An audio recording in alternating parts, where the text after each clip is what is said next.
जिथून आपण चालतोय हा साताऱ्याहून मुंबईच्या दिशेने जाणारा रस्ता आहे आणि या रस्त्यावर जर आपण बघितलं तर उतार आहे, खूप ढलान आहे, उतार आहे. वारंवार स्थानिक लोकांनी या संदर्भातली तक्रार दिलेली आहे.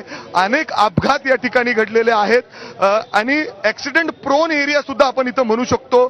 त्यानंतर इथं स्पीड ब्रेकर्स बनवण्यात आलेले होते, रमलर्स टाकण्यात आलेले होते, जेणेकरून जे मोठे हेवी ड्युटी व्हेकल्स इथून जातात, मोठे मोठे ट्रक, ते सावकाश जातील, त्यांचे स्पीड कमी होईल. मात्र तरी देखील आज पुन्हा एकदा मोठा अपघात या ठिकाणी घडलेला आहे. नांदा मी पुढं जसं जातोय तसं मला अजून एक मोठी बस दिसतीये. त्या बसमध्ये बसला देखील जोरदार या ठिकाणी धडक दिलेली आहे. ती बस देखील पूर्णपणे या ठिकाणी बघितलं तर संपूर्ण डॅमेज झालेली आहे. या बसमध्ये जे लोक होते, नागरिक होते, त्यांना जवळच्या रुग्णालयात नेण्यात आलेलं आहे. प्रचंड गर्दी आहे लोकांची या ठिकाणी आणि पोलीस त्यांना सातत्याने विनंती करतायत. समोर जी बस बघतोय आपण, अर्थात या बसला देखील या ट्रकने जोरदार धडक दिलेली आहे आणि त्यानंतर या बसची आपण अवस्था बघतोय.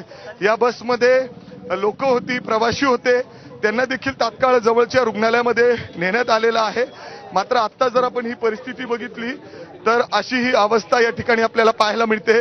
ही बस जसं पोलीस या ठिकाणी माहिती देत आहेत त्यानुसार जवळपास 10 ते 15 वाहनांना, म्हणजे अर्थात दुचाकी आहेत, चारचाकी आहेत, अशा बसेस आहेत, त्यांना जोरदार या ठिकाणी धडक दिलेली आहे. पुढं आलं इथून, अर्थात खूप लांबून हा ट्रक त्याचं ब्रेक फेल झालं. अर्थात इथं जर आपण बघितलं तर अजून एक कार आहे ज्याला धडक या ठिकाणी दिलेली आहे. ही कार देखील आपण बघितलं तर पूर्णपणे अर्थात जर बघितलं तर ही याच्यामध्ये देखील लोक होती, प्रवासी म्हणजे जात होते. मात्र कारची अवस्था बघू शकतो, त्याच्यावरून आपण अंदाज लावू शकतो किती भीषण हा अपघात असेल. पुढची बाजू देखील आपण बघतोय, ती बस जी इथं उभी आहे ती देखील पूर्णपणे जोरदार धडक या ठिकाणी दिलेली आहे आणि त्यानंतर अशी अवस्था इथं जवळपास 10 ते 15 गाड्यांची आहे. या ट्रकने, जो साताराहून मुंबईच्या दिशेने जात होता, तो लोडेड ट्रक होता आणि अचानक जो नियंत्रण सुटला या चालकाचा, त्यानंतर त्याने जवळपास 10 ते 15 म्हणजे चारचाकी आणि दुचाकी मिळून या ठिकाणी धडक दिलेली आहे. स्थानिकांनी मदत करून त्यांना रुग्णालयात नेलेलं आहे. मात्र आपण बस बघतोय, ती कार आपण बघितली, जी माहिती मिळते त्यानुसार आता 7 ते 8 लोकांचा या ठिकाणी दुर्दैवी मृत्यू झालेला आहे या अपघातामध्ये. आपण पुन्हा एकदा ती बस दाखवतो. अर्थात जो ट्रक भरून येत होता स्पीडने, स्पीड कंट्रोल झाली नाही, अर्थात ब्रेक फेल झाला असं प्राथमिक माहिती पोलिसांची आहे. आपण बघतोय या बसमध्ये प्रवासी इथून मुंबईच्या दिशेने, अर्थात साताऱ्याहून मुंबईच्या दिशेने जात होते.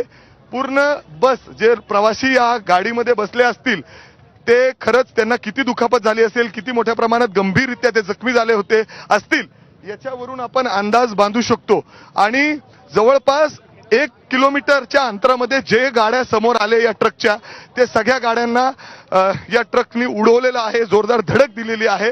आणि त्यामुळं जर आपण या रस्त्यावर आता बघितलं तर 7 ते 8 लोकांचा मृत्यू झालाय, तर 22 ते 25 लोक गंभीररित्या जखमी आहेत, ज्यांना जवळच्या वेगवेगळ्या रुग्णालयांमध्ये उपचारासाठी दाखल करण्यात आलेलं आहे. पोलिसांची मोठी टीम या ठिकाणी पोहोचलेली आहे. हा वेगळा काही नाही ना, याच्या मागे कुठला घातपात नाही ना, या अँगलने देखील खरं तपास होईल असं पोलिसांचं म्हणणं आहे.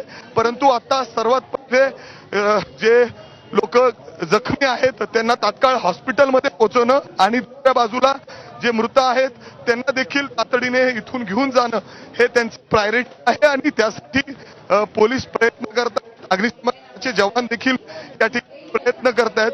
नांदा जवळपास आता मी जो जवळपास 1 किलोमीटरभरचा डिस्टन्स आहे, म्हणजे अर्थात 500 ते 700 मीटरचा अंतर आहे.